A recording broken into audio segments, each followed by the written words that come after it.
Hello friends, welcome है आपका आज की हमारी इस करंट अफेयर की क्लास में। आज की करंट अफेयर की क्लास आप सभी के लिए बहुत इंपॉर्टेंट होगी। इस क्लास का हर एक सवाल आपके एग्जाम के पॉइंट ऑफ व्यू से बहुत इंपॉर्टेंट होने वाला है। इस क्लास के पीडीएफ के लिए आप हमारा टेलीग्राम चैनल ज्वाइन कर लेंगे, जिसका लिंक आपको डिस्क्रिप्शन में दिया हुआ है। और जो स्टूडेंट्स इस क्लास में आज पहली बार इस यूट्यूब चैनल पर आए हैं तो प्लीज़ इस चैनल को सब्सक्राइब कर लेंगे, ताकि आने वाली हर क्लास का आपको वीडियो, आने वाली हर क्लास का नोटिफिकेशन आपको सबसे पहले मिल जाए। ठीक है, चलिए तो स्टार्ट करते हैं हम अपनी आज के इस क्लास को और देखते हैं क्या कुछ खास है हमारी आज की इस क्लास में। चलिए, पहला सवाल हमने यहाँ पे लिया है, स्क्रीन पर है पहला सवाल। और पहला सवाल है कि हाल ही में केंद्रीय मंत्री हैं पीयूष गोयल। पीयूष गोयल हैं केंद्रीय मंत्री और इन्होंने भारत के जो है कॉलिंग कॉन्फ्रेंस 2025 का उद्घाटन किया है। तो इन्होंने ये उद्घाटन कहाँ पर किया है? मुंबई में किया है, चंडीगढ़ में, पुणे में या पटना में। देखो, अगर यहाँ पे बात करी जाए कि जो ये केंद्रीय मंत्री हैं पीयूष गोयल की अगर बात करी जाए तो ये हैं हमारे वाणिज्य उद्योग मंत्री। ये कौन से मंत्री हैं? अगर इनकी बात करें तो ये हैं हमारे वाणिज्य उद्योग मंत्री की बात करूं तो ये वाणिज्य उद्योग मंत्री हो जाएंगे। ठीक है, उद्योग मंत्री हैं हमारे ये। ठीक है, अब इन्होंने ना उद्घाटन करा है। इन्होंने किसका उद्घाटन करा है? तो इन्होंने उद्घाटन करा है भारत कॉलिंग कॉन्फ्रेंस 2025 का। तो भारत कॉलिंग कॉन्फ्रेंस 25 का इन्होंने उद्घाटन करा है और ये उद्घाटन जो करा है इन्होंने, ये करा है मुंबई में। मुंबई में भी कहाँ पर अगर बात करी जाए तो इन्होंने मुंबई में इसका उद्घाटन करा है। अब इम्पोर्टेंट बात यह है कि जो भारत कॉलिंग कॉन्फ्रेंस है ये, यानी कि अगर बात करी जाए यहाँ पे कि जो हमारी भारत इंडिया कॉलिंग कॉन्फ्रेंस है 2025, ये इंडिया कॉलिंग कॉन्फ्रेंस 2025 की थीम क्या रही है ना? किस थीम के साथ इसको शुरू किया गया था?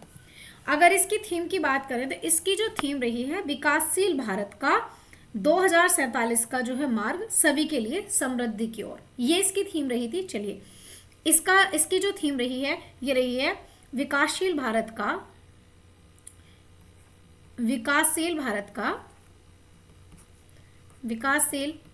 का मार्ग समृद्धि की ओर, मार्ग सभी के लिए समृद्धि की ओर, सभी के लिए समृद्धि की ओर, समृद्धि की ओर जो है इसकी ये इस बार थीम रही है ना? तो इसका सही आंसर क्या हो जाएगा? इसका सही आंसर हो जाएगा मुंबई। यहाँ पर जो है इन्होंने उद्घाटन किया है भारत के जो वाणिज्य उद्योग मंत्री हैं पीयूष गोयल जी, इनके द्वारा कॉलिंग कॉन्फ्रेंस 2025 का उद्घाटन विकासशील भारत का मार्ग सभी के लिए समृद्धि की ओर, इस थीम के साथ इन्होंने शुरू किया है। ठीक है, चलिए यहाँ पे आप देखेंगे इमेज। अगला सवाल है हमारा स्क्रीन पर, सवाल नंबर 2। देखो, सवाल नंबर 2 कह रहा है कि हाल ही में स्कूली बच्चों के लिए दुर्घटना बीमा योजना जो है ये किसने शुरू की है? स्कूली बच्चों के लिए दुर्घटना बीमा योजना शुरू करी है झारखंड ने, बिहार ने, मध्य प्रदेश ने या फिर राजस्थान ने। अगर बात करी जाए कि जो स्कूली बच्चे हैं उनके लिए जो है दुर्घटना बीमा जो शुरू की गई है, एक बीमा योजना चल रही थी शिक्षा संजीवनी बीमा योजना। एक बीमा योजना है जिसका नाम है शिक्षा संजीवनी बीमा योजना। ठीक है, शिक्षा संजीवनी बीमा योजना। इस योजना के ही तहत, इस योजना के अंतर्गत ही एक यहाँ पे स्कूली बच्चों के लिए दुर्घटना बीमा योजना शुरू करी है। ये जो है यहाँ पे दुर्घटना बीमा योजना जो है अगर बात करें तो यहाँ पे दुर्घटना बीमा योजना जो है ये बीमा योजना शुरू करी है इस बीमा योजना के तहत। ठीक है, और इस दुर्घटना बीमा योजना को जो शुरू किया गया है वो किया है यहाँ पे राजस्थान ने। किसने? क्योंकि शिक्षा संजीवनी बीमा योजना भी राजस्थान के द्वारा ही चल रही थी और यहाँ पे राजस्थान ने ही शिक्षा स्कूली बच्चों के लिए दुर्घटना बीमा योजना चलाई है। ठीक है, अब इस बीमा योजना की अगर बात करूँ तो इस बीमा योजना की जो राशि है, अगर इसकी राशि की बात करी जाए तो इस राशि की बात करें तो ये 1 लाख से लेकर के 1.5 लाख, यानी कि 1 लाख से 1,60,000 यानी कि 1.6 लाख तक जो है यहाँ पे इतनी राशि, अगर किसी बच्चे की जो है स्कूली बच्चे की दुर्घटना हो जाती है तो उसको ये राशि जो है यहाँ पे दी जाएगी। ठीक है, चलिए, इस बीमा योजना को जो शुरू किया गया है, अगर इस बीमा योजना की शुरुआत की बात करें तो इसको 16 फरवरी से शुरू किया है। ठीक है, 16 फरवरी 2025 से इसको शुरू किया गया है। और राजस्थान में कहाँ से? तो ये राजस्थान ने शुरू करी है, राजस्थान के उदयपुर से जो है इसको शुरू किया गया है इस योजना को। फिलहाल इसका आंसर है कि योजना स्कूली बच्चों के लिए जो है दुर्घटना बीमा योजना ये शुरू की है राजस्थान सरकार ने। ठीक है, चलिए, तो यहाँ राजस्थान सरकार ने ये योजना शुरू करी है। अगला सवाल नंबर 3। अगला सवाल है कि हाल ही में प्रधानमंत्री मोदी ने पीएम किसान निधि जो है इसकी 19वीं किस्त जो है कहाँ पर जारी करी है। तो जो पीएम किसान निधि प्रधानमंत्री किसान निधि योजना है इसकी 19वीं किस्त जारी करी है प्रधानमंत्री मोदी ने ही। अब इन्होंने ये किस्त जो है 19वीं किस्त महाराष्ट्र में जारी करी है, बिहार में, गुजरात में, राजस्थान में। प्रधानमंत्री निधि या प्रधानमंत्री किसान निधि योजना की 19वीं किस्त की अगर बात करें तो इसकी जो 19वीं किस्त आ रही है, इस 19वीं किस्त की अगर बात करी जाए तो ये जो किस्त जारी करी गई है प्रधानमंत्री मोदी जी के द्वारा, ये जो निधि शुरू करी गई है, ये जारी करी गई है, ये बिहार में जारी करी गई है। कहाँ पर ये जारी करी गई है? बिहार में। और अगर बात करें, देखो पहली बात ये है कि प्रधानमंत्री किसी निधि योजना है ना, बिहार में भी कहाँ से? भागलपुर में इसको जारी किया गया है, बिहार के भी भागलपुर से इसको जारी किया गया है। अब दूसरी बात है कि इसमें जो है यहाँ पे अगर बात करें 2025 में, तो इसमें कितने लोगों को अभी तक, अगर 9.8 करोड़ लोगों की बात करें तो इतने करोड़ लोगों को जो है इसका इस निधि योजना का लाभ मिला है। ठीक है, इतने करोड़ लोगों को इस निधि योजना का लाभ मिला है। खाते में प्रत्यक्ष तरीके से यहाँ पे आपने देखा होगा कि डीबीटी के जरिए जो है ये किस्त जा रही थी। ठीक है, अगर बात करें कि यहाँ पे इतने लोगों को लाभ मिला है और यहाँ पे 2,000 रुपये पर मंथ करके, सॉरी 3 महीने में, तो 2,000 रुपये क्वार्टरली जा रहे थे, यानी कि 2,000 रुपये की 3 किस्तें जा रही थी। ठीक है, तो यहाँ पे कितनी 6,000 रुपये गए हैं। चलिए आगे बात कर लेंगे, तो ये इसका सही आंसर हो जाएगा बिहार के भागलपुर से 19वीं जो किस्त है प्रधानमंत्री बीमा किसान निधि योजना की 19वीं किस्त चली है। ठीक है, तो यहाँ पे देखेंगे प्रधानमंत्री जो है सम्मान निधि योजना जो है, ठीक है, इसकी 19वीं किस्त इंस्टॉल की गई है और इसका जो इंस्टॉलमेंट दिया गया है वो बिहार भागलपुर से इसको स्टार्ट किया गया है 24 फरवरी 2025 को। ठीक है, चलिए, और यहाँ पर देखो उसने बताया भी है 9.7 करोड़ जो है फार्मर इस किस्त का लाभ उठा चुके हैं। ठीक है, इसको डिस्कवर कर चुके हैं। अगला सवाल है हमारा सवाल नंबर 4। सवाल नंबर 4 है कि हाल ही में द्विवार्षिक हिंदी पत्रिका, द्विवार्षिक 2 साल में जो है एक हिंदी पत्रिका है जिसका नाम है सशक्त भारत। ठीक है, एक हिंदी पत्रिका है सशक्त भारत, इसका पहला संस्करण का विमोचन किसने करा है? इसके पहले संस्करण का विमोचन गृह मंत्रालय ने करा है, शिक्षा मंत्रालय ने, वित्त मंत्रालय ने या फिर रक्षा मंत्रालय ने। अगर बात करें देखो सशक्त भारत, एक हमारी द्विवार्षिक हिंदी पत्रिका है जिसका नाम है सशक्त भारत की बात करें तो ये सशक्त भारत है। ठीक है, अब इस सशक्त भारत पत्रिका की बात करी जाए तो पहली बात तो ये द्विवार्षिक है, 2 साल में एक बार जारी होने वाली है और ये हिंदी की पत्रिका है। ये दोनों चीजें, पहली बात द्विवार्षिक है और भाई किस भाषा की है? हिंदी की है ना, दोनों चीजें याद रखेंगे। और इसको जो जारी करा है ना, इसका जो संस्करण करा है इस बार, इसको जो विमोचन करा है, अगर बात करी जाए तो इसका विमोचन जो किया गया है, इसका विमोचन किया है रक्षा मंत्रालय ने। किसने करा है? रक्षा मंत्रालय के द्वारा जो है इसका विमोचन किया गया है। दूसरी बात, पहली बार खैर इन्होंने ही इसका विमोचन किया है रक्षा मंत्रालय ने। दूसरी बात यह है कि ये जो है इस यहाँ पे जो सशक्त भारत है, इस पत्रिका की बात करें तो इसमें जो चर्चा की गई है, इसमें सशक्त बल को और इसके साथ में जो जो हमारे श्रमिक हैं, जो हमारे कार्मिक हैं, इनकी वीरता और बलिदान की जो है यहाँ पे कविताएं इसमें लिखी गई हैं और इसका विमोचन किया है रक्षा मंत्रालय ने। आंसर हो जाएगा इसका ऑप्शन डी, बिल्कुल सही आंसर हो जाएगा। ठीक है, चलिए, तो यहाँ पे देखेंगे हमारे जो राजनाथ सिंह है रक्षा मंत्रालय, उनके द्वारा इसका विमोचन किया गया है। अगला सवाल है सवाल नंबर 5। अगला सवाल है कि हाल ही में सार्वजनिक व्यय गुणवत्ता सूचकांक यानी कि QFE किसने लॉन्च किया है? अगर बात करें यहाँ पे कि यहाँ पे अगर बात करी जाए QPE की, है ना, QPE की बात करी जाए, अगर बात करें हम यहाँ पे कि जो क्वालिटी इंडेक्स यहाँ पे जो पब्लिक एक्सपेंडिचर है, अगर इसकी बात करी जाए, यानी कि जो सार्वजनिक व्यय गुणवत्ता सूचकांक है, ये किसने इसको लॉन्च किया है? ये नीति आयोग ने लॉन्च किया है, RBI ने या वित्त मंत्रालय ने या फिर यहाँ पे SBI ने। देखो अगर बात करें कि जो QPE है भाई, अगर QPE क्या है? ये है quality index of public expenditure, यानी कि सार्वजनिक क्षेत्र में जो खर्चा हो रहा है, व्यय हो रहा है, उसकी गुणवत्ता का एक सूचकांक जारी किया गया है। ठीक है, अब ये जो सूचकांक है, अगर इसकी बात करें तो ये सूचकांक जो है जारी किसने करा है? ये सूचकांक जारी करा है हमारी आरबीआई ने। किसने जारी करा है? आरबीआई ने इस सूचकांक को जारी किया है। ठीक है, चलिए अब दूसरी बात अगर मैं यहाँ पे कहूँ कि भाई इसको जारी किया है आरबीआई ने। ठीक है, अच्छा, जो रिजर्व बैंक ऑफ इंडिया है इसके द्वारा जारी किया गया है। इस सूचकांक के अर्थ की बात करें, भाई इस सूचकांक में बात किसकी है, ये इसका अर्थ क्या होगा?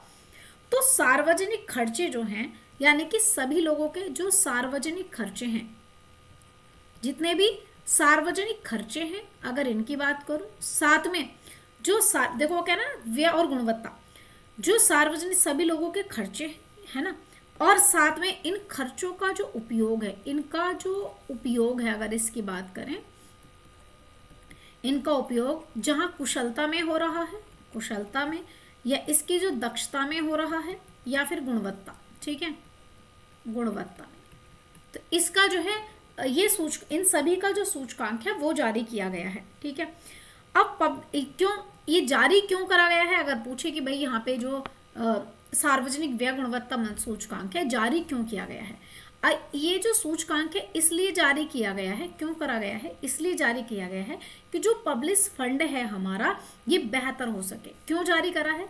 कि जो हमारा पब्लिक फंड है, अगर बात करें यहाँ पे, जो हमारा पब्लिक फंड है, इस पब्लिक फंड की बात करें तो ये पब्लिक फंड कैसा हो, बेहतर हो, इसके लिए। ठीक है, अच्छा, आधार किसका लिया है? इस फंड को जारी करने के लिए इन्होंने, इसको जारी करने के लिए जो आधार लिया है, अगर बात करें तो 1991 का इन्होंने आधार लिया है। ठीक है, तो फिलहाल इसका सही आंसर क्या हो जाएगा? इसका सही आंसर हो जाएगा हमारा ऑप्शन बी, इसको जारी किया है आरबीआई ने। किसने? आरबीआई ने इसको लॉन्च किया है। और आप सभी को पता है कि आरबीआई की स्थापना कब होती है? 1934 में जो है इसकी स्थापना एक्ट के तहत, इस एक्ट के तहत 1935 इनमें इसकी स्थापना होती है 1 अप्रैल को। कब होती है? 1935 को 1 अप्रैल को जो है इसकी स्थापना होती है। 1935 को इसकी स्थापना 1 अप्रैल को होती है। किस कमीशन के द्वारा? तो आपको पता है यंग हिल्टन आयोग बना था। इस यंग हिल्टन आयोग के द्वारा इसकी स्थापना होती है। और इसके पहले हेड जो बने थे, अगर पहले हेड की बात करें तो सीडी देशमुख जो थे, यहाँ पे सीडी देशमुख जो थे भाई, ये यहाँ पे पहले हेड बनाए गए थे। ठीक है, चलिए, भारतीय है ये, पहले हेड भारतीय। अगर वो पूछे ना कि पहले 1935 में कौन हेड बने थे, तो वो बने थे आपके ऑसबॉर्न स्मिथ, है ना, ये आपको ऑसबॉर्न स्मिथ जो थे पहले हेड बने थे। ठीक है, 1935 में। चलिए, और अब कौन से हैं? अगर अब की बात करूं 2025 में, तो ये 26वें नंबर के इसके हेड हैं, संजय मल्होत्रा की बात करी जाए। ठीक है, तो ये हैं हमारे संजय मल्होत्रा, ये थोड़ा सा आप ध्यान में रखेंगे, जो 26वें हैं। ठीक है, तो इसका आंसर हो जाएगा ऑप्शन बी, बिल्कुल सही आंसर हो जाएगा। ठीक है, तो क्वालिटी ऑफ पब्लिक एक्सपेंडिचर जो है भाई यहाँ पे फंड जारी किया गया है। चलो आगे बात कर लेते हैं। अगला सवाल है सवाल नंबर 6। देखो, ये कह रहा है कि हाल ही में भारतीय महिला फुटबॉल टीम ने दूसरे पिंक लेडीज कप 2025, यानी कि सेकंड है पिंक लेडीज कप 2025, इसमें जो है कौन सा स्थान या कौन सा जो है पद हासिल किया है? भारतीय महिलाओं की बात कर रहे हैं कि जो भारतीय महिला फुटबॉल टीम है, भारतीय इंडियन वीमेन फुटबॉल टीम, इसने दूसरे पिंक लेडीज कप 2025 में कौन सा स्थान लिया है? पहला स्थान, फर्स्ट, सेकंड, थर्ड, फोर्थ, कौन सा स्थान लिया है? अगर पिंक लेडीज कप 2025 की बात करें कि ये जो पिंक लेडीज कप है, अगर पिंक लेडीज कप 2025 की अगर मैं बात करूं, तो ये जो कप है, सबसे पहली बात तो ये जो कप हो रहा है, इसको जो होस्ट कर रहा है, ये हो रहा है आपका यूएई में। ठीक है, अगर बात करें यूएई में शारजाह शहर में इसको होस्ट किया जा रहा है। और इसमें जो टोटल टीमें हैं, अगर यहाँ पे टोटल टीम की बात करें कि जी टोटल टीमें कितनी हैं, तो यहाँ पे 4 टीमें हैं, ये 4 देशों की टीमें हैं। ठीक है, 4 देशों की टीमें कौन कौन सी हैं? देखो, एक तो है साउथ कोरिया, एक है हमारे यहाँ पे अगर बात करें साउथ कोरिया। ठीक है, अच्छा, दूसरी एक और टीम है, ये तो पहली टीम होगी। दूसरी टीम जो है वो है भारत, और तीसरी टीम है यहाँ पे जॉर्डन, और चौथी टीम है यहाँ पे रूस। तो भाई ये 4 देशों की टीमें हैं। अब देखो ये 4 की 4 देशों की टीमें खेल रही हैं। और भारत की बात करें तो यहाँ पे जो भारत की महिला फुटबॉल टीम जो रही है, इसको जो रैंक मिली है, इसको जो स्थान मिला है, इसको मिला है तीसरा स्थान, यानी कि थर्ड स्थान इसके पास में आया है। ठीक है। अच्छा, अगर बात करी जाए यहाँ पे तो अब इस टीम में हारा कौन है, तो देखो अगर भारत की बात करें तो भाई भारत हारा है। और जीता कौन है इसमें, तो ये जो है हमारी साउथ कोरिया की बात करें तो साउथ कोरिया यहाँ पर जीती है। ठीक है। तो इसका आंसर हो जाएगा कि इंडिया को मिला है तीसरा स्थान। ठीक है। चलिए, पहला स्थान किसको मिला है, अगर बात करें साउथ कोरिया को। आगे बात कर लेते हैं। तो यहाँ पर आप देखेंगे कि पिंक कप की बात करें, ये अगला सवाल है हमारा सवाल नंबर 7। चलिए, सवाल नंबर 7 की बात करते हैं। देखो, सवाल नंबर 7 है कि हाल ही में एशिया की पहली वैश्विक हाइपरलूप प्रतियोगिता कहाँ पर हुई है। तो एशिया की पहली बात तो पहली है और वैश्विक हाइपरलूप प्रतियोगिता है, ये पुडुचेरी में हुई है, विशाखापत्तनम में, अमरावती में, चेन्नई में। पहली बात इंपॉर्टेंट ये है क्योंकि ये है भाई एशिया की पहली ऐसी प्रतियोगिता है जो वैश्विक हाइपरलूप की पहली प्रतियोगिता है ना। अगर इसकी बात करें तो ये हुई कहाँ पर है, ये हुई है आपकी चेन्नई में। कहाँ पर हुई है, ये हुई है चेन्नई, तमिलनाडु में। ठीक है, ये चेन्नई, अगर तमिलनाडु की बात करूँ तो ये चेन्नई तमिलनाडु में हुई है। ठीक है, पहली प्रतियोगिता है। अच्छा, अब दूसरी बात ये आती है कि इस प्रतियोगिता को जो है यहाँ पे लॉन्च किसने करा है, इस प्रतियोगिता को लॉन्च किसके द्वारा किया गया है। ठीक है, अगर बात करें इस प्रतियोगिता को जो लॉन्च किया है वो करा है जो हमारे रेल मंत्री हैं इन्होंने। ठीक है, किसने करा है, रेल मंत्री ने। ठीक है। अच्छा, रेल मंत्री कौन हो जाएंगे, तो ये हो जाएंगे, अगर बात करें आर अश्विन वैष्णव की बात करूं तो ये हो जाएंगे अश्वनी वैष्णव। ठीक है, अश्वनी वैष्णव की बात करें तो ये अश्वनी वैष्णव हो जाएंगे। ठीक है। अच्छा, इस प्रतियोगिता में सहयोग किसने दिया है, अगर बात करें तो भाई सहयोग कौन देगा, सहयोग देने वालों की बात करें तो ये रेल विभाग जो है भाई, क्योंकि रेल विभाग ही तो इसका सहयोग करेगा, ये रेल विभाग जो है इसमें सहयोग दे रहा। अब होगा क्या, देखो इस प्रकार से एक, देखो ये कह रहा है कि हाइपरलूप प्रतियोगिता है एक वैश्विक पहली, यानी कि यहाँ पे जो इस तरीके से एक निर्वात बनाया जाएगा, हाइपरलूप बनाया जाएगा। और इसमें जो है आप देखेंगे इस हाइपरलूप के माध्यम से जो है यहाँ पर अगर मैं बात कहूँ तो इस हाइपरलूप के अंदर क्या होगा, निर्वात होगा। और इस निर्वात में लगभग यानी कि 1200 किलोमीटर पर आवर की स्पीड से जो है यहाँ पे यात्रा कराई जाएगी। ठीक है, तो चलिए इसका आंसर हो जाएगा, ये कैसा किसने करा है, ये करा है चेन्नई। ठीक है, इस प्रकार से आप देख रहे हैं, इस प्रकार से होगा। ठीक है, चलो अगला सवाल नंबर 8 है। अगला देखो, सवाल नंबर 8 है कि हाल ही में माइक्रोसॉफ्ट की सहायता से एआई आधारित आर्टिफिशियल इंटेलिजेंट के आधार पर एक प्रोजेक्ट फॉर्म जो है बाइब्स, ये कहाँ पर डेवलप किया गया है। चलिए बताइए कि बाइब्स कहाँ पर डेवलप किया गया है। आर्टिफिशियल इंटेलिजेंस के आधार पर एक प्रोजेक्ट बनाया गया है माइक्रोसॉफ्ट की सहायता से, माइक्रोसॉफ्ट की हेल्प से। आंध्र प्रदेश में इसको डेवलप किया है, केरल में, महाराष्ट्र में या गुजरात में। देखो अगर बात करूँ मैं यहाँ पे कि एक प्रोजेक्ट बनाया गया है और वो प्रोजेक्ट है बाइब्स। जो ये बाइब्स प्रोजेक्ट है, अगर इस बाइब्स प्रोजेक्ट की बात करी जाए, एक बाइब्स प्रोजेक्ट है, इस बाइब्स प्रोजेक्ट की अगर मैं बात करूं तो इसको बनाने वाला कौन है, इसको बनाने वाला जो है यहाँ पे वो तो है माइक्रोसॉफ्ट। बनाया किसने है, इसको बनाया है माइक्रोसॉफ्ट ने। ठीक है, माइक्रोसॉफ्ट के द्वारा इसको बनाया गया है। दूसरी बात क्या होती है, माइक्रोसॉफ्ट ने इसको लॉन्च किया है। ठीक है, कैसा होगा, तो भाई ये जो यहाँ पे बाइब्स प्रोजेक्ट है ये होगा आर्टिफिशियल इंटेलिजेंट, यानी कि इसके आधार पर बनाया गया है, एआई के आधार पर बनाया गया है। ठीक है, और अगर मैं बात करूं तो ये क्या बोलते हैं, कहाँ पर इसको जो है कहाँ पर डेवलप किया गया है। अगर बात करें कि इसको विकसित कहाँ पर किया गया है, तो इसको जो विकसित किया गया है महाराष्ट्र में इसको विकसित किया है। कहाँ पर, महाराष्ट्र में। और महाराष्ट्र में भी कहाँ पर, तो जो बारामती है यहाँ पर, बारामती महाराष्ट्र में इसको डेवलप किया है। ठीक है, अच्छा होगा ये क्या और किस पर ये काम करेगा, तो देखो ये जो है एग्रीकल्चर में सहायता देगा। ये काम किस में करेगा, तो ये काम करेगा कृषि में। किस में करेगा, कृषि में भाई ये काम करेगा। कैसे, कृषि की लागत को कम करेगा। ठीक है, और उर्वरकता के यूज में भी कम करेगा, साथ में जो है उत्पादन को बढ़ाएगा। ठीक है, जल और वन जो है इन सभी के लिए काम करेगा। ठीक है, तो भाई कहाँ पे यूज होगा ये होगा एग्रीकल्चर के लिए। आंसर हो जाएगा महाराष्ट्र, इसका करेक्ट आंसर हो जाएगा। ठीक है, चलिए आगे बात कर लेते हैं। अगला सवाल है सवाल नंबर 9। देखिए सवाल नंबर 9 की बात करें तो हाल ही में डीआरडीओ ने, यानी कि अगर बात करूं कि जो हमारा डिफेंस रिसर्च डेवलपमेंट ऑर्गेनाइजेशन है, इसने और साथ में भारतीय नौसेना, डीआरडीओ के साथ में भारतीय नौसेना, इन दोनों ने मिलकर के कौन सी पहली एंटीशिप मिसाइल इसका सफल परीक्षण करा है।